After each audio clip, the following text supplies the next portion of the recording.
Okay, so I just wanted to give a quick update on the renovations. So right now I'm working on the light, adding a light in the middle of the stairway.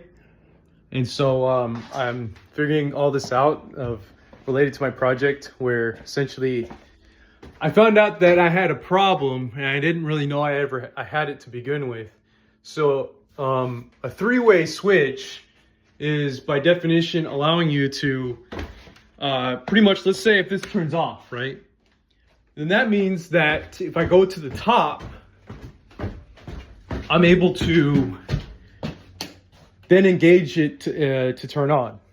But guess what? Before I fixed it, which I just did right now, it wasn't doing that. It was just basically off, and you had to turn it on from the switch that you pretty much turned it off from. And so that was a problem. Because, oh shit. Excuse me my language. That was a problem because people were inconveniently trying to turn the switch on and switch off over time. Not really, they would get confused about using my stair light. So basically, for some reason, I never thought it was a problem. I never really thought about it like, maybe there's an issue here. But if I started thinking about it, I'm like, but my father's house has that switch mechanism that goes up to his third floor. I thought it was just because he had a nicer house or something, or there was some kind of different feature. But no, it's because some Section 8 official had the wires switched. So for my logic of figuring out what a three-way switch does, I switched the wires, and now they work like a charm. And it's hilarious because it's crazy that people do make mistakes, and you would think so, even if you were like a perfect expert at all this stuff. But anyway, right now, what I'm doing is I'm waiting for this to charge. So basically, this battery, it's at two out of 4 charge. But what I'm doing is I'm drilling to the side here so that and then I'm going to drill from the top so that they meet, and I could put a wire that goes from here all the way down, because I discovered that there's no wire here.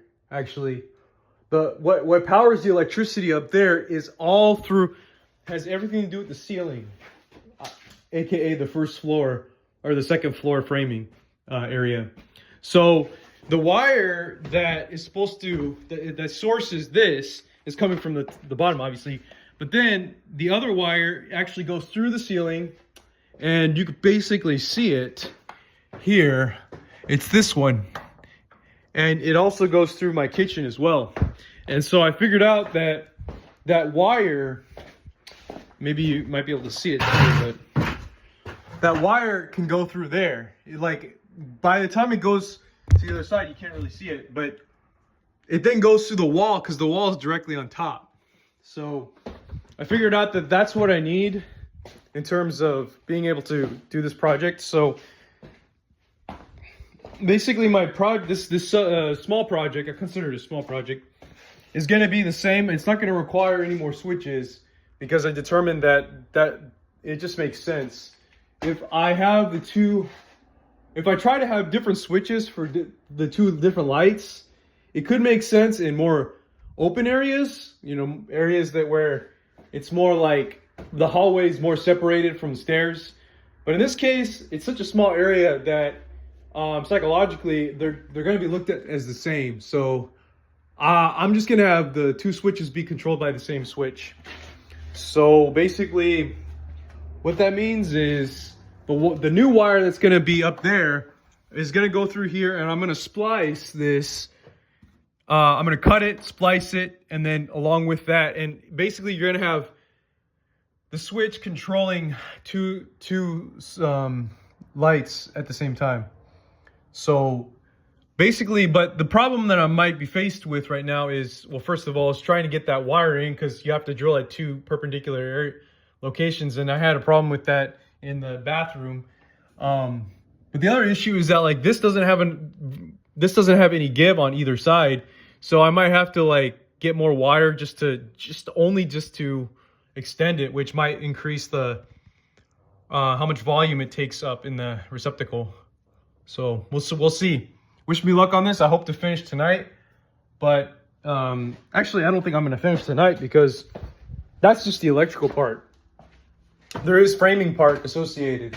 So what I have to do is take out some drywall, cut that middle joist, and then frame two wood pieces horizontally with some clips and the number 9 screws, number 8 screws possibly, whatever works, and then attach clips also up to the existing joist onto those, and that's going to create the opening for it for however I want to have it. So like there's going to be large enough opening, whether I want to have like 12 inches or it's probably best to have 12 inches, I would say, of clearance, just in case you want to put anything else that might require a bigger one later on. So I'll go ahead and do that, and wish me luck. I don't think I'm going to finish tonight, but we'll see.